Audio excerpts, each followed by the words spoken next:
Gotta hit it red. Okay, perfect, all right. Okay, well, thanks for waiting, everybody. I think, are ready to get started. It's 2 o'clock, so just for the record, it's November 14th, 2023, 2 o'clock p.m. I'm Philip Ricks, hearing examiner for... Recording in progress. Oh, there we go. Let me start that over real quick. Just for the record, it's November 14th, 2023. I'm Philip Ricks, hearing examiner for the city of Newcastle. This afternoon we have a big project for the city, and that is the let's see, the Bama Lee development, and file numbers LUP 22-016 and SEPA 22-008. And I'll just disclose I have already visited the site, driven around, seeing the beautiful neighborhood to the south, that kind of thing. As I've mentioned to staff, I grew up in this area a long, long time ago, and it's really great to see how much it's developed and how well developed this community has been over the years. So the hearing format for today's proceeding will be, we'll start off with staff, and that's going to be Ms. Erin over there is going to give us an overview of the project and explain what it's about. When she's done, then we'll move on to the applicant comments, and I believe, are those the applicants sitting at the table there? Okay, can you give us your names maybe so we know who we're talking to? Good afternoon. For the record, Ian Morrison with McCullough here on behalf of the applicant, and I have Megan McKay and Tabor Canton, Mike Reed, who will be testifying on behalf of the applicant. Okay, great. Thank you very much. All right. And then once we're done hearing from the applicants, then we get to the reason why we're having this proceeding today, and that's to hear from the public. I'll just basically go down the list that's in the sign-in sheet in order, and then if you haven't signed in, no big deal. I'm going to ask when I'm done with the sign-in sheet if anyone else wants to speak. Everyone will get a chance. I normally, especially, I mean, unless it's a really huge crowd, I don't put time limits on it, but I think, you know, if you're getting over 5 minutes, I might ask you to wrap it up just a little bit so that other people have a chance to talk and don't have to wait too long before they can get back out into that sunshine today, because they probably have other things you want to do than sitting in a municipal proceeding today, I would think. So once the public is done with their opportunity to speak, we'll go back to Ms. Fitzgibbons to answer any questions that you had, and also she may think there additional evidence needs to be put in the record to complete the record, you know, on the information that needs to be considered for a recommendation. Then after Ms. Fitzgibbons is done, the applicants get final word. And then I have 10 business days to issue a recommendation to the City Council, and the City Council makes the final decision on these applications. And I was talking to staff in advance of the hearing. Every City Council is a little different on how they handle recommendations from the hearing examiner. By state law, they're not allowed to consider any new information. And so the most legally sound means of dealing with that is having the council not take any public input, and that's how I'm told the city of Newcastle handles their council meeting. That's just they're just trying to keep the decision valid and not have to spend a lot of money on lawyers defending circumstances where people interject new information when it gets to the council level. The council will get a copy of all your public comments, and I will write a very detailed summary of your comments. Actually, I usually accompany my recommendations with a transcript, so the council has all the concerns that you have will be forwarded to the council. You don't have to worry about that. So now, by state law, I'm only allowed to consider evidence that's put in the record today, and that evidence is going to be comprised of your testimony as well as the staff report and exhibits that were included with the staff report. And a project like this takes a lot of work. There's a lot of documentation. We have site plan review, historical structure review, traffic reports, drainage reports, geotechnical reports, a lot of evaluation of the coal mining hazards out there. In all, there are so far 25 exhibits. And Ms. Fitzgibbons, were you going to put that up on the screen so we can kind of see what that list is? This is available at the city's website. If you do a little searching there, you will find this list of documents. At this point, I just want to ask if there's any objection to the 25 exhibits that are scrolling across the screen there. If anybody needs to see those documents, we can get them to you. But at this point, it's just objections based on relevancy, really, or authenticity. If there's a document that's not really valid, that a fake deed or something like that. Okay, I'm not seeing any objections or hearing any. So, Ms. Fitzgibbons? I would like to add Exhibit 26, the Oh, yeah, applicant's let me get into 25 first, and I'll admit the exhibits 1 through 25, and then you, Ms. Fitzgibbons, you got a 26, is that right? Okay. And what's that? Sorry. Sorry, that's the applicant's presentation. Oh, okay. All right. And that's going to be a PowerPoint presentation, basically. Is that it? Okay. Yes. All right. Any objections over the applicant putting a PowerPoint presentation in the record? And if you do see something that's objectionable when the applicant goes through their PowerPoint presentation, just raise your hand and say, I object to that. Like I said, normally those kind of objections are limited to relevancy and authenticity is what it basically boils down to. So I'll admit the applicant's PowerPoint presentation as Exhibit 26 then. Also, there were a lot of, public comment letters submitted. I've read them.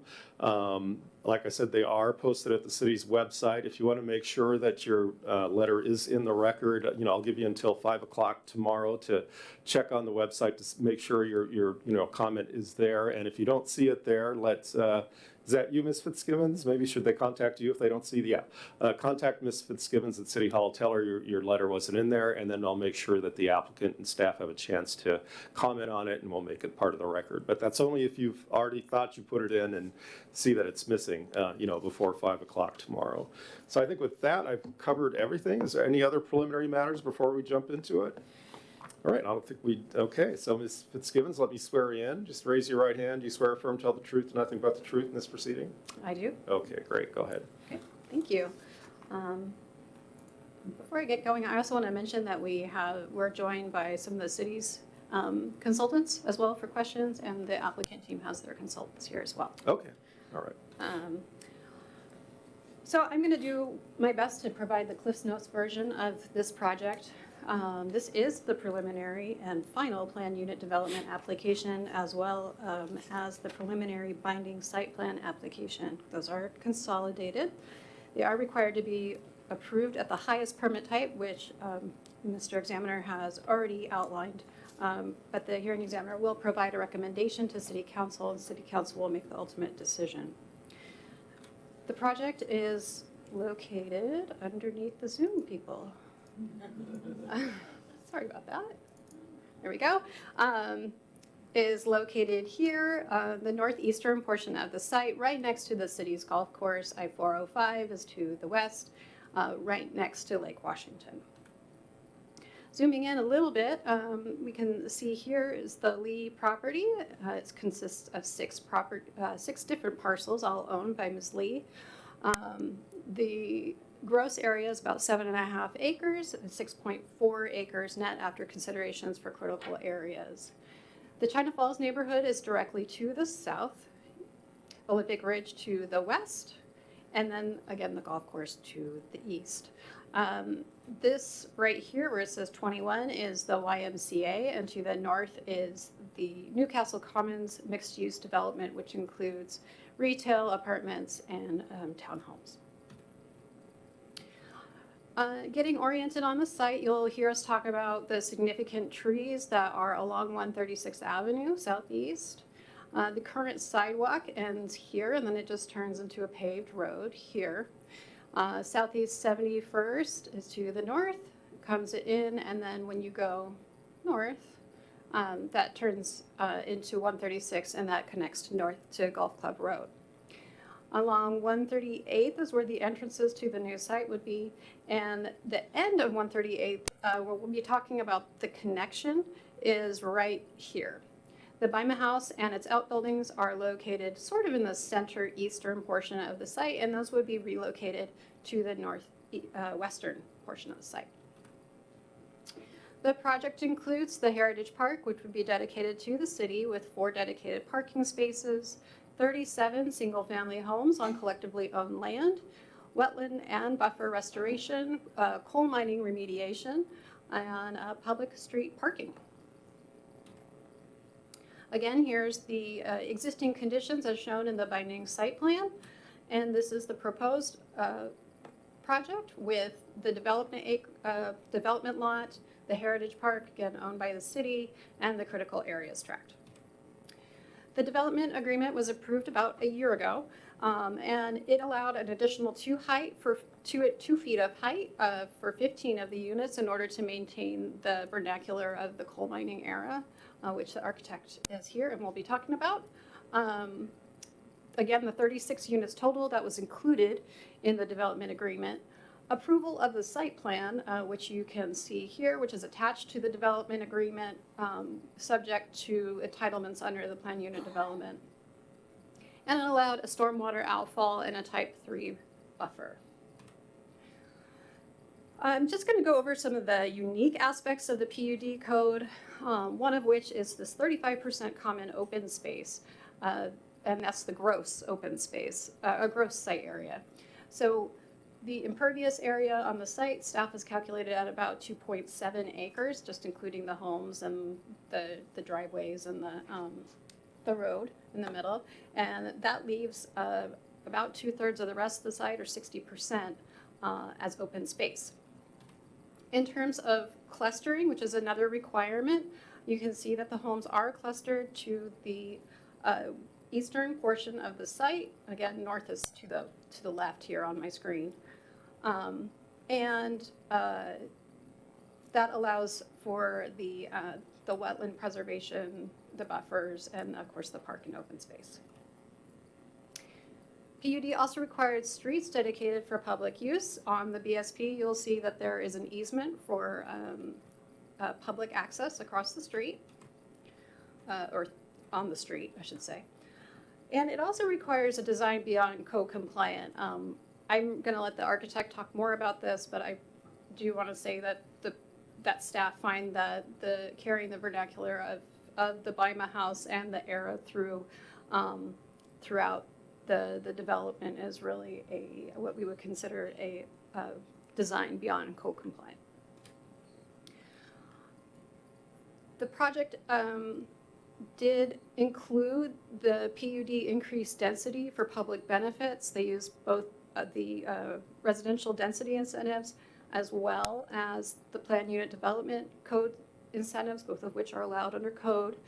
And the incentives and the benefits to the public is about 1,000 feet, I believe, of internal trail, 2 areas of active recreation, a 10-foot landscape buffer, which is not required by code, and about a 1/4 acre park, and the preservation of a landmark building. The applicant, when they did their calculation, this is in the staff report, this table. However, I just wanted to note that they did more of a conservative approach to it. They did not include the trail here under 1834-040 F2A.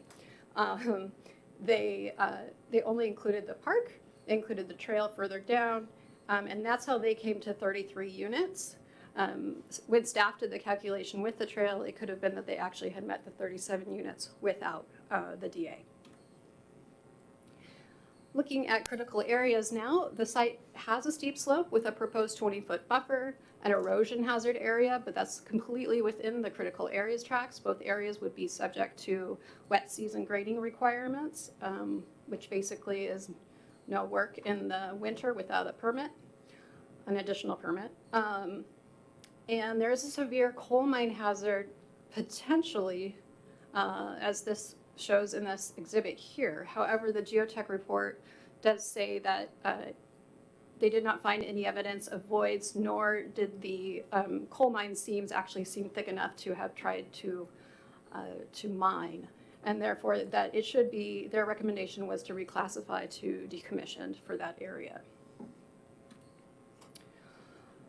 This is from the grading report, and this is the Macta remediation area in this dark outline with the hatch markings.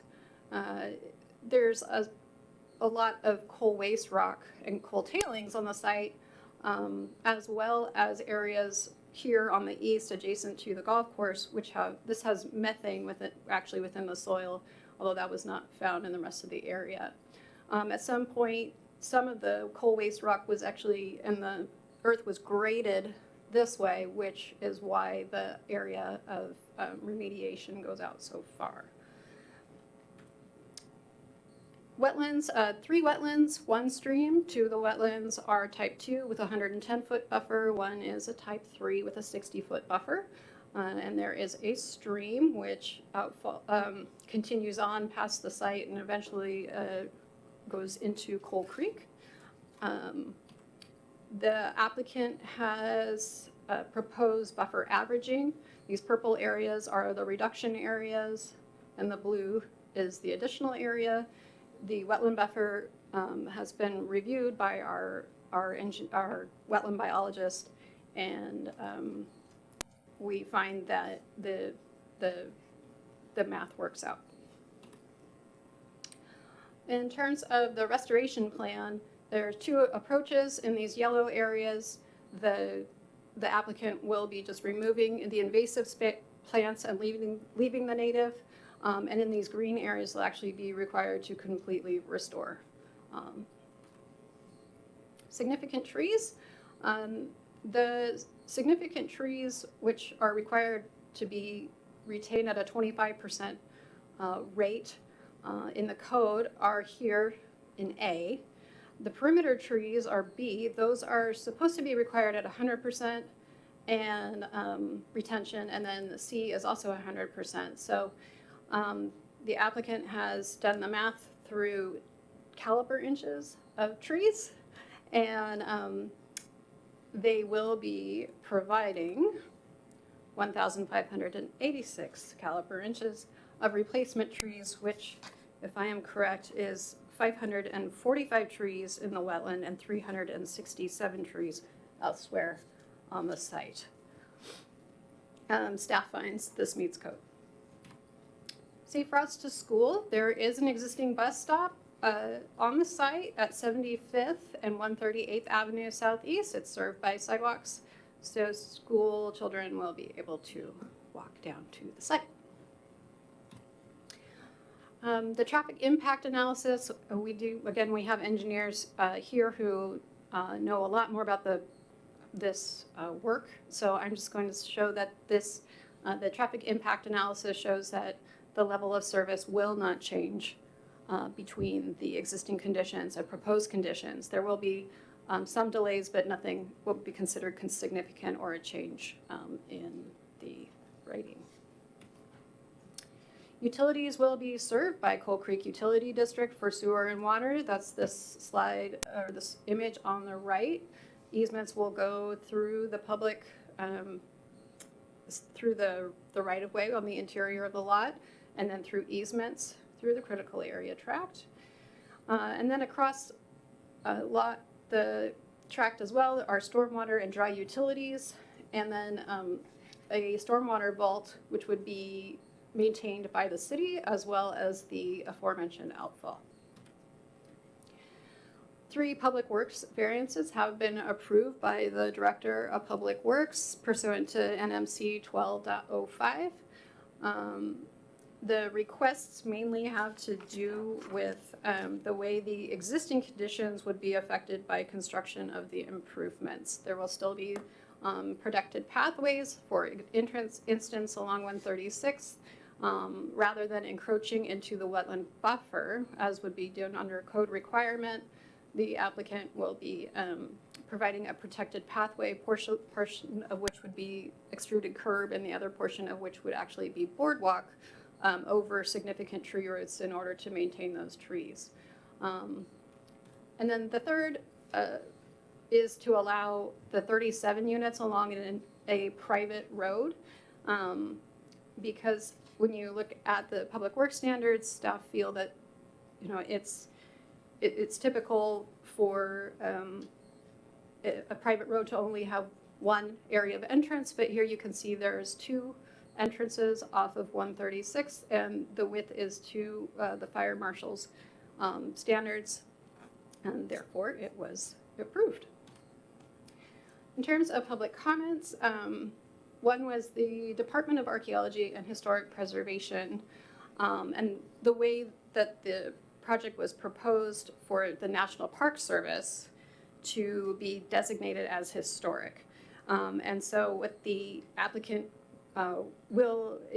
there's a condition proposed for the applicant to go through the federal requirements, and that's outlined in the MDNS as well as in the staff report.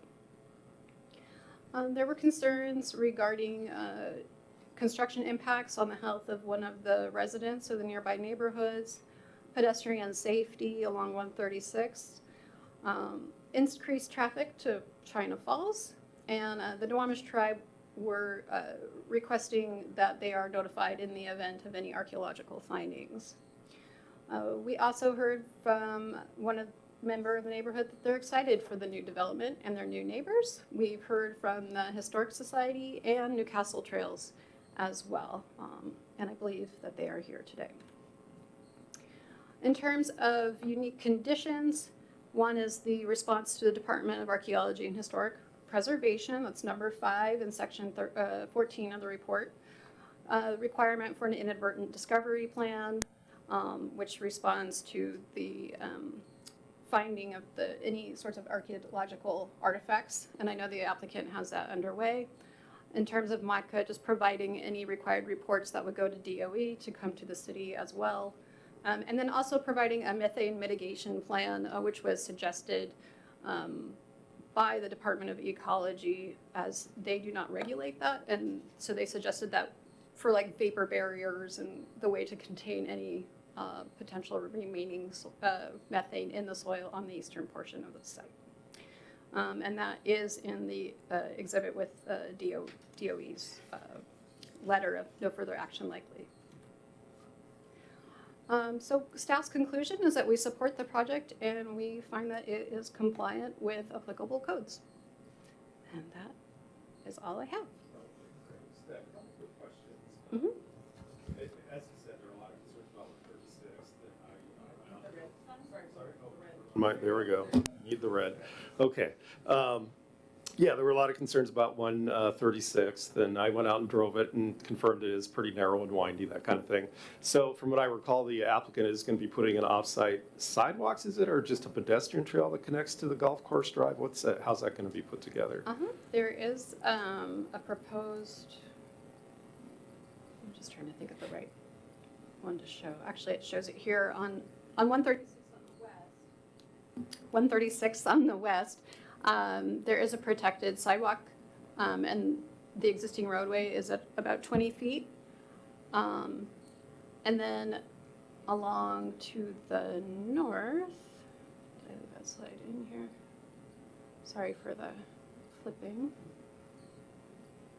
And so are they going to be widening the road to 20 feet, or is that the existing road width? I understand that at portions that the street may be slightly narrower, but they are anticipating the 20-foot width and then adding a pedestrian walkway. Okay. And I think they will be speaking to that as well. Okay, perfect. All right. Okay, well, let's move on to the applicants at this point. If you want to add anything, that now's your chance. And I will say, when everyone has their chance to talk, we'll want you to go up to the podium there. And I swear everybody in except the lawyers, because apparently we all think that lawyers never lie. So that's, go right ahead. Thank you for that introduction, Mr. Yeah. Chairman. For the record, Ian Morrison with McCullough Hill, here on behalf of the applicant, IS Property Investments, LLC. I'll make brief comments before turning it over to the consultant team to speak to the merits of this. But ultimately, Mr. Examiner, we are excited to be here on behalf of the applicant. This is the culmination of many years of effort going back to the MOU, which was signed in 2018, and it was about a year ago that we executed with the City Council the development agreement that became the guide map for where we are today with the PUD and the extensive public benefits that were negotiated in the development agreement, which is Exhibit 2 in Section 3, that are now, as Ms. McKay and Ms. Canton and Mr. Reed and Mr. Phoebus are going to speak to, how this is bringing the vision for the Byman House and the future of the property to life. We strongly support the recommendations and the thorough and exhaustive staff report that Ms. Fitzgibbons gave, including all the conditions as proposed in the staff report. We think that this is an excellent analysis of how this better meets the intent of the PUD process and effectuates the vision of the development agreement executed by the council. And also, as you will hear from Ms. McKay and Ms. Canton, specifically addresses the PUD criteria in regard to open space and public benefits. So with that, I would say we will reserve time, as you mentioned, Mr. Examiner, at the end to answer any questions that come up, but I will turn it over to Ms. McKay, and then we'll also hear from the landscape architect, Tabor Canton, Mike Reed from 10W, who is the transportation engineer, who will speak a little to the 136th and the traffic comments that have arisen. And then we'll briefly have Jeremy Phoebus, who is the project engineer from KPFF, speak a little bit about the technical details of some of those expansions, including the question you just raised about 136. So with that, I'll turn it over to Ms. McKay from Johnson Architects. Thank you.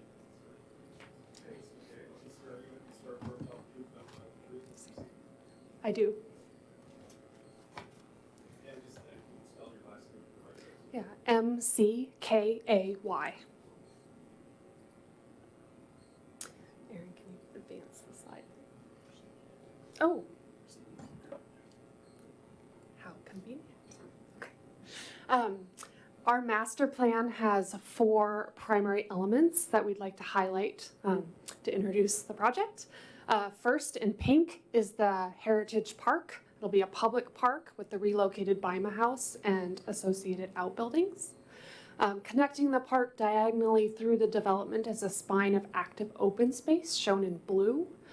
This will have some new pedestrian connections, as well as some open space to be enjoyed collectively by the residents. Surrounding this open space are 37 new detached family-sized single-family homes, and we've designed them with a historic referencing character to provide a sensitive context for the BIMA house. These homes are also clustered together pretty tightly, as Erin outlined, and this protects the yellow space number 4, the critical area wetland and stream buffers. Inside and outside the site, pedestrian connectivity is enhanced with this project. There's 4,600 lineal feet of trails and pedestrian connections added. 2,000 feet are within the project site, and 2,600 are outside of the project site. Most notably, the project completes a connection between China Falls north to Newcastle Golf Club Road. With that, I'm going to turn it over to Tabor to talk landscape.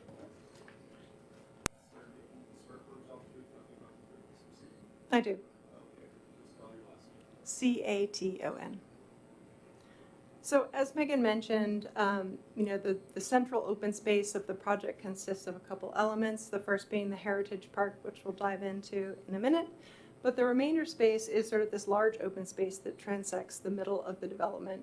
And that primary driver is a trail system that moves through the space, connecting a series of amenity elements such as the open lawn area that you see.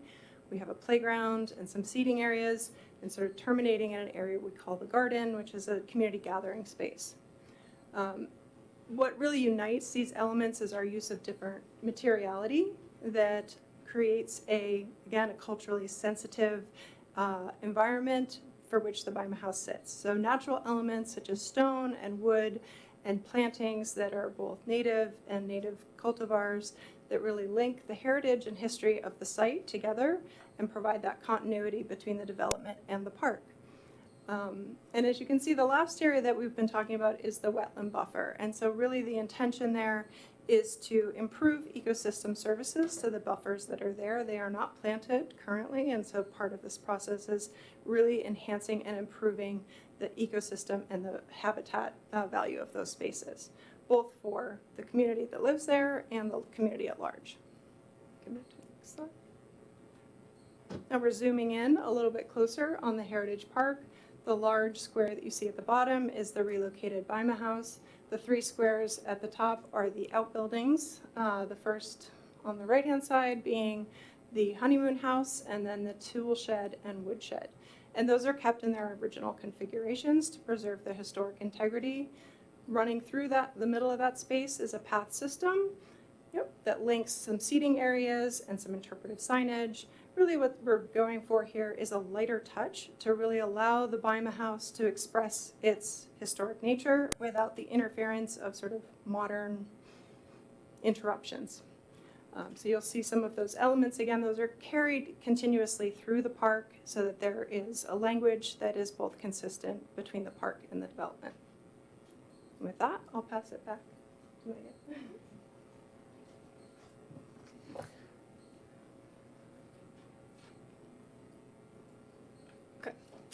Speaking about the homes themselves, we've designed them to an architecture standard that respects the historic character of the Baima House and was inspired by our research of the historic mining town elements.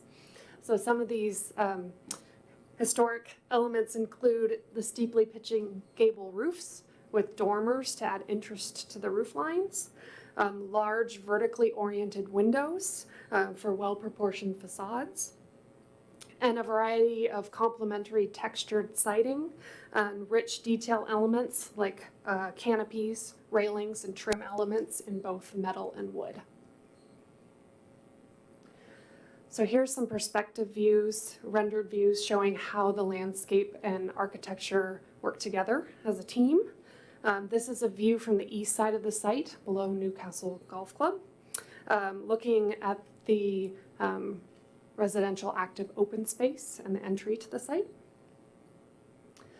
Here's a view of the historic park at the Baima House, situated below the development. Back on the east side, this is a view of the other entry point, showing the lush landscaping buffer around the site exterior.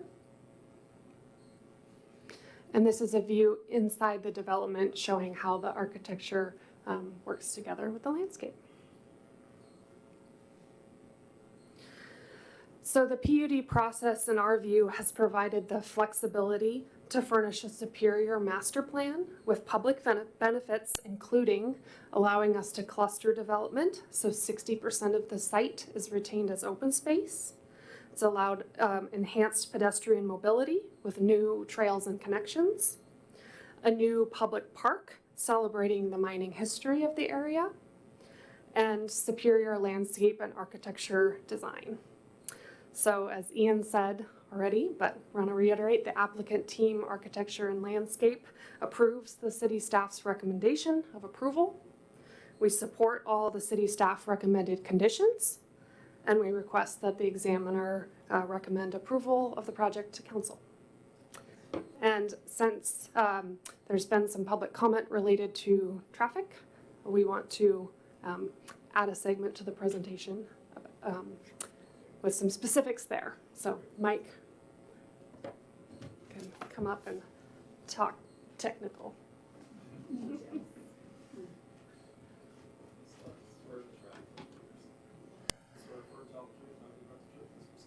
I do.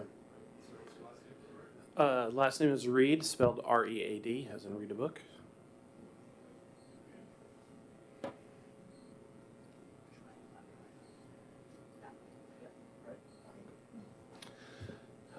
So as was mentioned, there was a lot of public comment throughout the process, and recently, including this morning, about just general transportation traffic impact. So I wanted to kind of give a high-level overview of what we looked at in the context of the traffic study itself. As was mentioned, a total of 37 new homes would be developed. The existing homes that were active would be all removed as part of the project, 2 access driveways. We estimated new trips as part of the project and looked at level of service at 3 study intersections that would not provide site access but are that are off-site, including 2 on Newcastle Golf Course Road. And as the city mentioned, we didn't find any level service impacts with the addition of this increased traffic. I will say, in the context of the traffic study, it was mentioned the connection to China Falls neighborhood through that extension. We looked at both scenarios just to see if there was, if for some reason not completing the connection or completing the connection had different impacts. We looked at both scenarios and found no impacts under either. As a result of the traffic study, there was no improvements identified from a SEPA standpoint, meaning any impacts that rose to the level of significance that required off-site improvements related to turn lanes or level of service. And as noted throughout the presentation, one or several key components as part of the project was the construction of off-site pedestrian facilities, which was an important outcome of of the previous approvals through the development agreement. The project will be mitigating proportionally its impacts or contributions to the overall system through the payment of impact fees. As I mentioned, there's 3 intersections that we looked at in terms of level of service. 136 and Golf Course Road, and I'm going to forget the other one right now. The Commons Drive and the Newcastle Golf Course Road. And then the one that would serve a good portion of the access, noted as intersection 3 of this exhibit, which is another stop-controlled intersection with 136th and 71st. As part of the study, we went out and collected traffic counts as part of our efforts last year, and then factored those. Here's a brief summary of existing levels of service, LOSC or better, which is good. And then as part of the city's required process for traffic impacts, we forecasted growth in traffic to an additional 10 years of build out at 3% per year, which is over 30% growth in compound. So we did consider a lot of additional growth that is going to be happening as part of this community and throughout the region.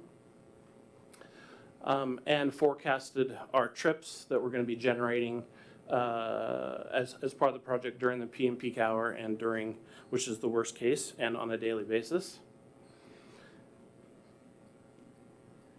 And as was presented in the city's staff report, we found no level service impacts between current conditions and future conditions with and without the project and with and without the connection to 138th Street.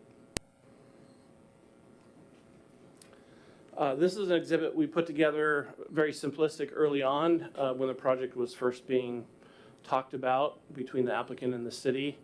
And there was existing traffic counts that the city had available. For context, just to kind of demonstrate roughly, I'm just going to use rough numbers, there's about 5,000 daily trips that travel Newcastle Golf Course Road on a daily basis. Whereas on 136 south of the site, there is only about 550. So it's worlds of difference in terms of how much traffic is utilizing those, an arterial roadway, or in this case, more of a collector or neighborhood street roadway. And this simple exhibit just talked about how increased trips on the local roadways as a result of the development would not be that significant at all. So this exhibit was talked about a little bit. I wanted to make sure we reiterate just the improvements along 136 from a pedestrian way standpoint.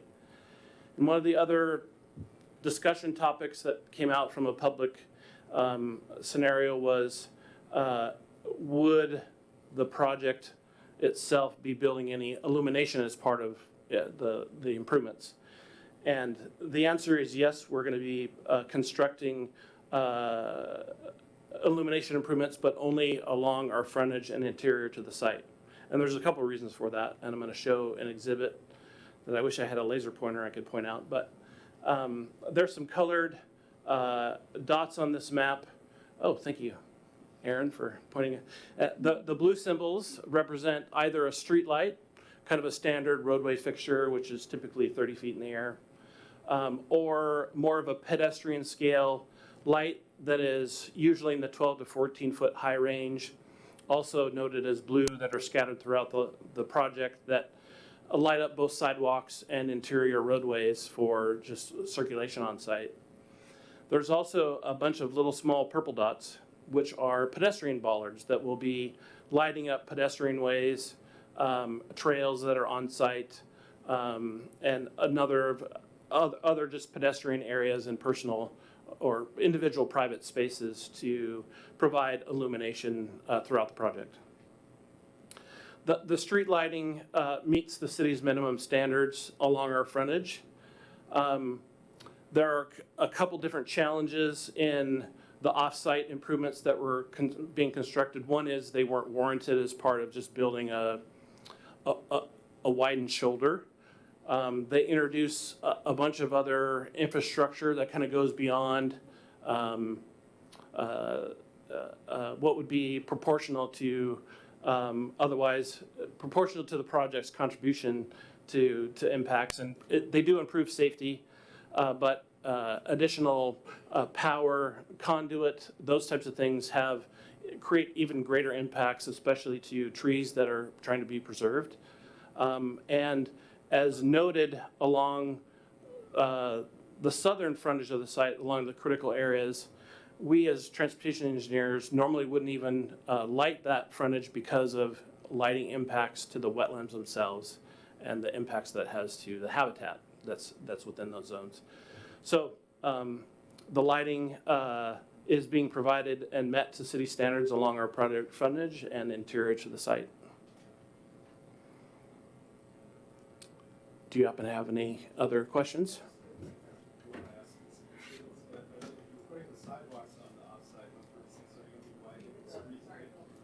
Forgetting about that.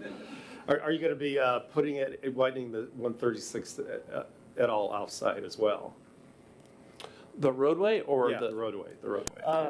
I could pass that question off to Jeremy, who's the civil engineer. Oh, okay, Mr. yeah. Examiner, we have a civil engineer up next. Oh, okay. Those questions. All right, great, okay. All right, well, thank you, Mr. Reed, for your testimony. Certainly. Much appreciated.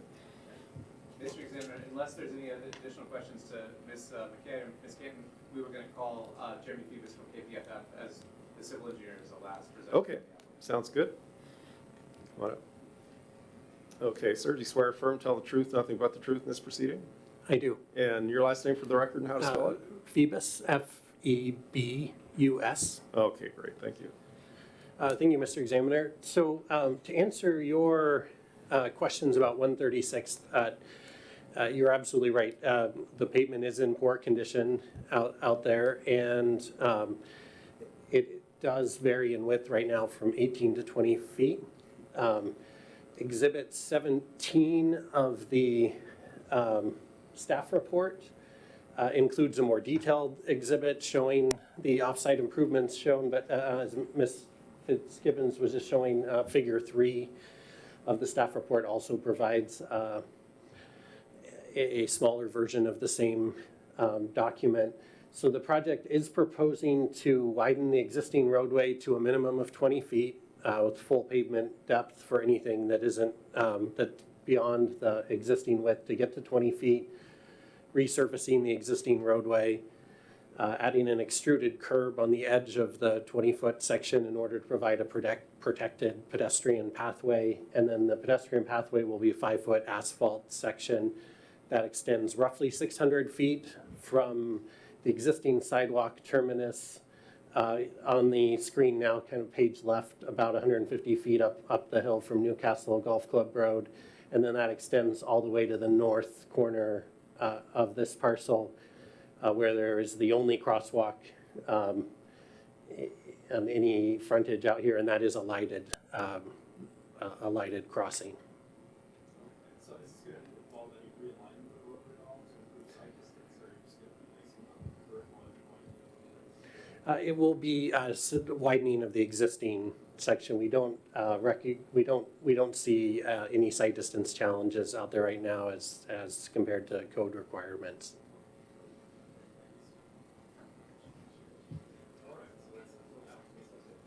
Yes, again, just for the record, Mr. Examiner, Ian Morrison. Yeah, that concludes, unless the examiner has any questions based on the direct presentation, we would just conclude by saying we support the staff recommendation and the conditions and would ask that the examiner recommend approval to the council of the PUD and the BSP. Thank you.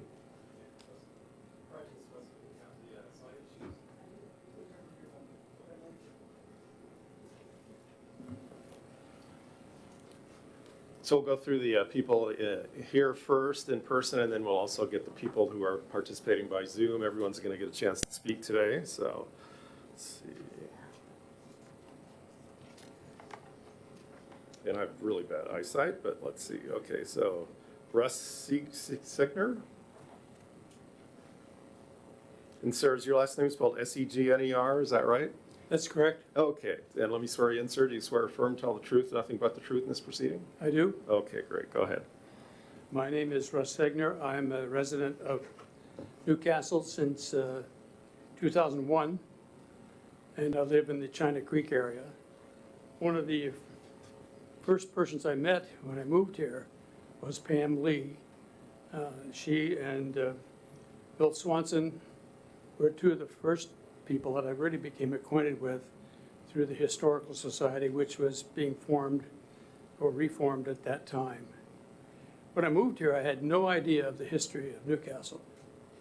I recognized the name is associated with coal mining around the world, but I had no idea of how intense it was here, and in particular at the location of the Bima House.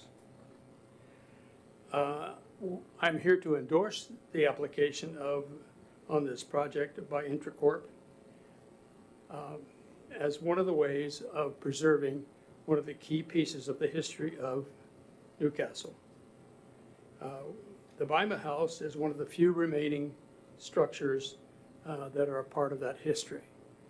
If it goes away, we're left only with the trail system, which is a part of the old railway right-of-way, and the historic cemetery. The proposal gives us an opportunity to preserve that building, or those buildings, and an opportunity to present some of the history of the area in the context of the original town site of Newcastle. We anticipate that the Bima House would become a repository for some of the artifacts, which includes maps, photography, a great number of individual instruments that were a part of the coal mining history, and would give us an opportunity and a location to explain these to the public periodically in displays and public events. From the point of view of the Historic Society, of which I'm current president, we would anticipate working on an ongoing basis with the city and the community to present the interest in the history of Newcastle as a part of our overall mission. Thank you.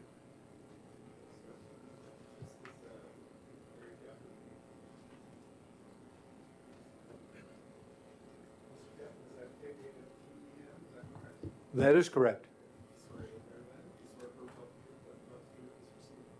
I do. Gary Campen. I've been a resident of Newcastle since 1980, about 14 years before the modern city was founded. As president of Newcastle Trails, I wish to express our strong support for the Lee development. Since 2022, we've met on site with representatives of the developer, the Lee family, and the Newcastle Historical Society, and communicated by phone and email.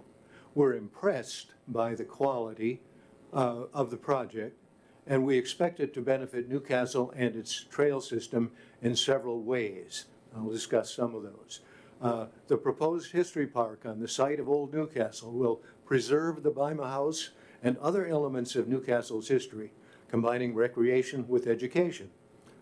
The project will close a big gap in Newcastle's sidewalk system by extending the existing sidewalk on 136th Avenue Southeast to join the sidewalks on Newcastle Golf Club Road. And those sidewalks will also complete the Thomas Rouse Trail, an important urban trail running north to south from Bellevue's Coal Creek Trail to Newcastle's Crosstown Trail and perhaps beyond. The completed trail will follow the route of the historic Thomas Rouse Road, still flanked with trees. It will link Newcastle Commons with the History Park, the new community, and other parks, trails, and neighborhoods on the route. The developers plan to preserve the trees along 136th Avenue Southeast as a green buffer for the development. And the sidewalk design will include boardwalks and tree-preserving elements that will, we hope, give walkers the impression of a woodsy trail along a country road. All in all, this is a development sensitive to its surroundings and the requirements of Newcastle's sidewalk and trail system. Thank you.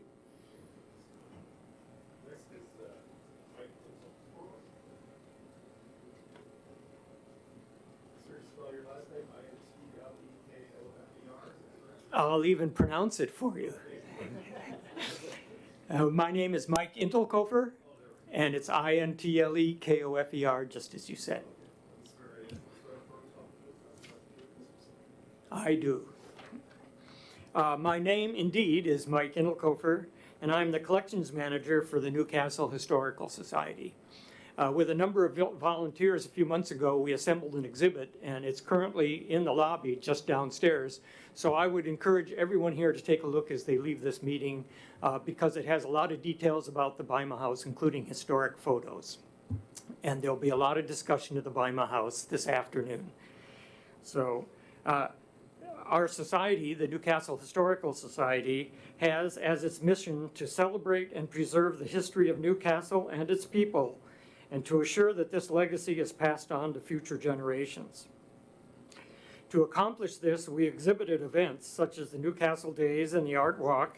We give tours of the mining areas around Red Town and the Cinder Mine trailheads, and we published a book, and we give lectures at the library, and we host visitors to the Newcastle Cemetery, and we work with the city to post interpretive historical signs, such as the two that are right in front of City Hall here.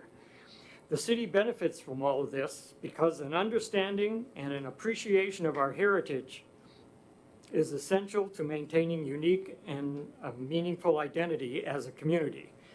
It's a quality of life issue.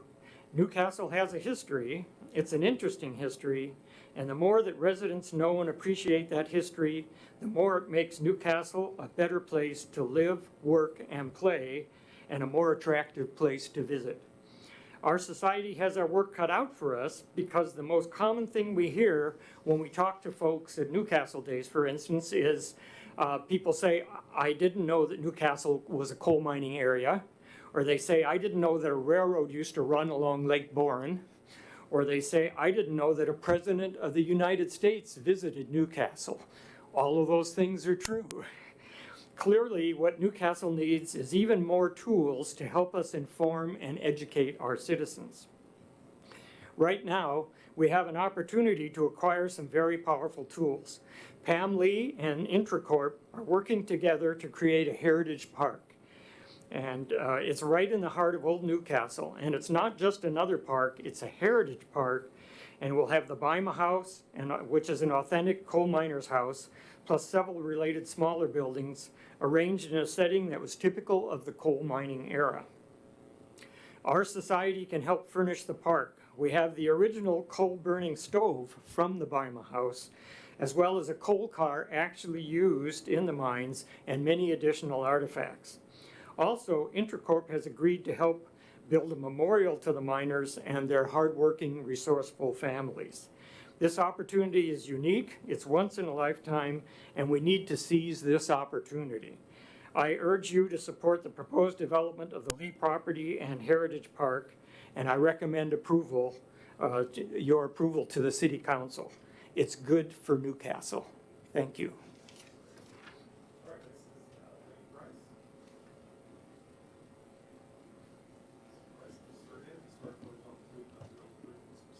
I do. Right.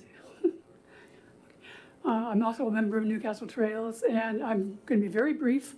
I support what everybody else has said, and I want to add that I really like the open corridor there for the wildlife and the fact that they're not going to be lighting it, so the wildlife that can manage to bed down there in the wintertime or at night won't have a lot of lights keeping them awake. Thank you very much.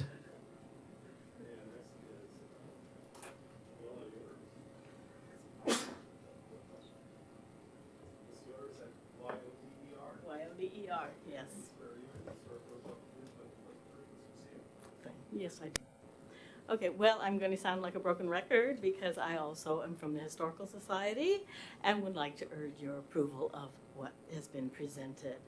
Other than the cemetery grounds, the only observable evidence of Newcastle's rich history is the Bima House and the surrounding structures that currently sit on the Lee property. They could have torn it down years ago when they acquired the property 40 years ago. Instead, they have tried to protect that historical legacy even as they go to sell the property. They have worked very hard to make sure that we have had our heritage preserved. And so in that sense, the major advantage of the plan is that the Bima House and the auxiliary buildings will become a public park. It means that it's a place where Newcastle citizens can actually visit a piece of our history. One of the most difficult aspects of promoting Newcastle history is that we have no there. Unlike Black Diamond or even the ruins of Monte Cristo in the mountains, we have no old downtown to point to. This park would give us a focal point. Moreover, in the long run, we might actually have a place to put on display all the artifacts that we have stored over in the city's auxiliary building. So Intercorp has done a wonderful job of trying to maintain the sense of history in this development. It could be just an ordinary development with a park that consists of a playground and nothing more. So I praise them for what they've done in bringing forward the plans that they have, and I would strongly urge you to approve it. Thank you.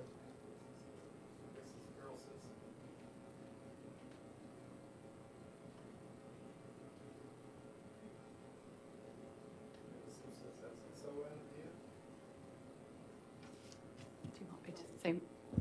My name is Carol Simpson. I live in the Vineyards in Newcastle. If I heard you correctly, Yeah. yes. That's, okay, there we You're go. well. All You right. have to use the Do you swear microphone. affirm to tell the truth? Do you swear affirm to tell the truth, nothing but the truth in this proceedings? Yes. Okay, Yes, I will. okay, go ahead. My name again is Carol Simpson. I've lived in Newcastle since 1999. I'm a former member of the Newcastle Planning Commission from 1999 to 2007 and a former council member from 2008 to 2019. I have no problem with the city granting changes to the zoning code to allow this condominium housing project. The heights and density of this primarily standalone project will not impact the surrounding community. It is not near enough to China Falls to be of consequence in appearance. I welcome the variety of housing it brings, the clustering, the saving of the wetlands and the open space. I did have concerns about traffic, and I had previously spoken to these. In conformance with the Newcastle Comprehensive Plan and the Newcastle Municipal Code, this project does not require developers our codes do not require developers to improve existing roads when traffic studies show no adverse impacts to the city adopted transportation level of service. I was concerned that the code does require pedestrian improvements on existing streets where there are none. I was concerned that this project might be requiring gravel footpath. And I'm glad to hear the applicants say they are putting in a 5-foot wide asphalt path. I do hope that in your hearing examiner results in the city report, that is what is entered into the record. The city has not had a good track record in maintaining gravel paths. Some of those have disappeared in developments where developers and the hearing examiner has required a gravel path for kids to get to school. So I'm glad to hear that. I would point out that, in my opinion, as a former architect, lighting can be designed so it doesn't light into open space and critical areas, not disturb public wildlife. An example of that is Coal Creek Parkway has lighting both on the street and on the pedestrian way, and that's the largest wetland in the city, and the lights do not adversely affect the wildlife in that area. I do have concerns about placing another city park in city ownership. There are already 3 parks within walking distance to this development: the Redmond Park, the China Falls Park, and the Thomas Rouse Road Park. And there's YMCA within walking distance. This project is well served for recreation, for walking, and for parks.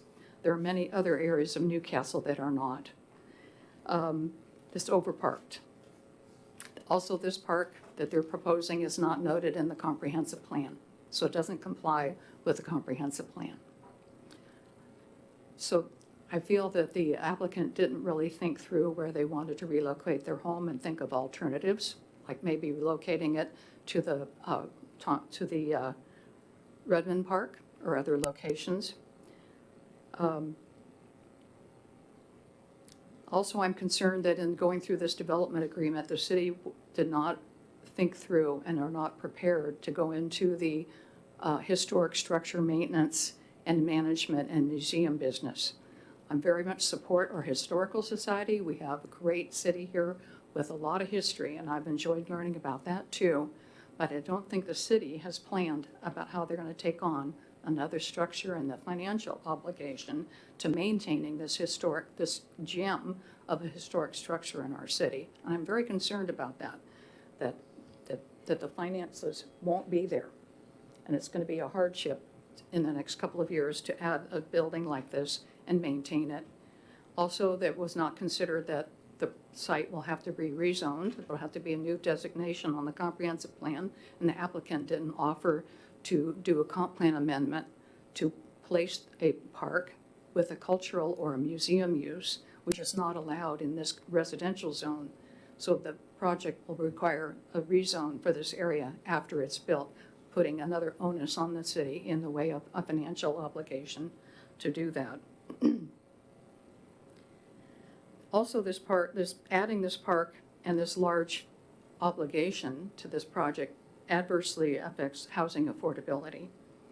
In proposing to dedicate over 11,000 square feet of land to the public, that removes that from development, which adds the land is possibly worth $1.5 million just as land for housing development. That adds $40,550 cost to the 37 lots just for land. And when you consider then the park development, moving the house, et cetera, that greatly impacts the cost of these homes, because that will be passed along when these homes are sold. Had the developer only paid park impact fees, that would have added $7,134 to each lot if they'd only done park impact fees. And granted, the city gets another park, but again, in the comp plan, the city has no use for more mini parks. So this adds to the cost of these homes, affecting land housing cost. And when appraisers look for new comparables and they see the sales of these new homes, that affects the price of all the other homes in our area, raising our home values substantially. So I would hope that the city, and when you make your determination, you take these into consideration, that there are some adverse impacts, but overall, the new homes, new park, and preserving a historical structure is a plus. Thank you. All right, so that's out of my side sheet. Is there anyone in the room that wants to speak? Last chance for anyone in the room who wants to say something. And then, like I said before, once we're done with that, we'll do all that. Okay, sir, just for the record, what's your last name and how to spell it? Baima, spelled B like in boy, A-I-M-A. Okay, all right, let me swear you in, sir. Do you swear affirm, tell the truth, nothing but the truth in this proceeding? I will. All right. I consider myself the last man standing in Newcastle. I was born here, born in Renton, raised. My family owned and operated the coal mines here. My uncle lived in the house, number 75, until he went into a retirement or a nursing home in the early 1980s. At that point in time, I was supposed to become the owner of the Baima house, but because of some conflicts within the Baima family, it was sold to the Lee family, and they've done a great job of maintaining and preserving it. The location where the Heritage Park is proposed was a home that my dad built for his family. He and my mother raised 4 children on that lot, that parcel. And in later years, my mother and dad gave that to my oldest sister. And she later sold it to Pam and Gary Lee. My uncle was a surrogate grandfather to me, and I spent a lot of time at Company House 75 doing chores. We raised the family livestock there. And I feel like I'm the only person here that's really got some skin in the game. I'd like to see it preserved. Now, my colleagues in the Historical Society have already commented regarding the historical value that preservation of the house and turning it into a heritage park will serve the public. And I just want to say I want to go on record as supporting the project. Okay, thank you, sir. All right, anyone else in the room want to say something at this point? Okay, let's jump over to the Zoom participants. Ms. Fitzgibbons, you want to take care of that?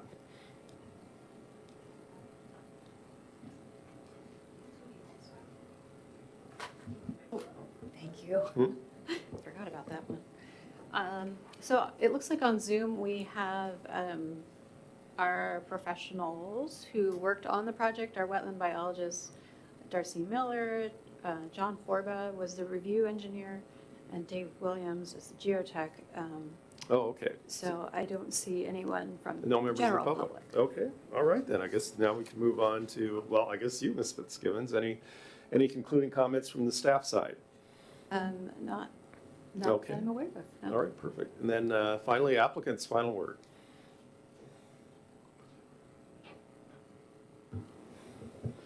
Thank you, Mr. Examiner. I will keep this brief. I think you heard, in addition to the excellent staff report and recommendations, you heard almost universal consensus about the impact that this preservation and the PUD and BSP will have on the community, creating the Heritage Park and creating housing and open space. We would respond in saying we support those comments that you heard from the citizens as well. I think it's indicative of the extensive public process and an evaluation that has gone in from the MOU to the DA and to today's step. And so we would just simply briefly say we support all the recommendations. I believe you heard comments from Mr. Reed and Mr. Phoebus about some of those transportation and improvements of 136th. And then with respect to the one comment about the park area from Ms. Simpson, I would simply say respectfully, we hear Ms. Simpson's comments about the park and the questions about sort of the city's decision-making about that. But those are really not questions about the POD or the BSP that's in front of you. Those are questions about the development agreement, which was adopted, including expressly, which is at Exhibit 2, Section 3, the council's approval that they would dedicate the park to the city. And so those issues of the policy about dedication and maintenance were really questions that were addressed and decided with the DA, which the council approved and was not appealed. And so would respectfully say that those policy decisions were sort of already set in course, and the charge, as you well know, Mr. Examiner, today is to look at the criteria in front of you with the PUD and the BSP. And in just again echoing the thorough and excellent staff recommendation, we would, as the applicant, agree that the PUD and BSP criteria have been met, and would ask that the examiner recommend approval of that with the conditions as proposed in the staff recommendation. So thank you for your time. All right, well, as I mentioned before, if you submitted a written comment letter, you want to make sure that your letter's in the record. See, this microphone turns off by itself all the time. That's what I'm not used to. Usually I push the on button and it stays on. But anyway, so that's, teach an old dog new tricks kind of situation. But, it's still on, good. What was I going to say there? Yeah, it's if you submitted a written comment letter and you're not sure it's there, just check on the city's website. And if you don't see it there, contact Ms. Fitzgibbons before 5 p.m. tomorrow, and we'll let you get in that letter that you thought was already in there. And again, that's just if you had submitted a letter earlier and it didn't make it to the city for one reason or another. So you didn't hit the send button on your email or something of that nature. I've done that once or twice. So now I'll go ahead and close the hearing, other than checking for your letters. And I will say, I've been doing these hearings since the 1990s. I've dealt with a lot of planned unit developments, and this is one of the better ones I've seen. Maybe one of the best, actually. I mean, a lot of times in a lot of communities, people take advantage of the planned unit development process. They'll put a little piece of lawn on top of an underground detention vault and say, that's our superior design, and we want 4 more houses, and the city usually gives it to them. In this case, you've got a lot more going on than that. You've got the trail, you've got the offsite improvements, you've got the Heritage Park. Those are all major, and also the protection of the critical areas there. Those are all major amenities. If you're a neighbor to this project, I doubt very much you'd see anyone do more for that piece of land. It's really remarkable what's been there. I mean, Ms. Simpson has raised some really important fiscal considerations.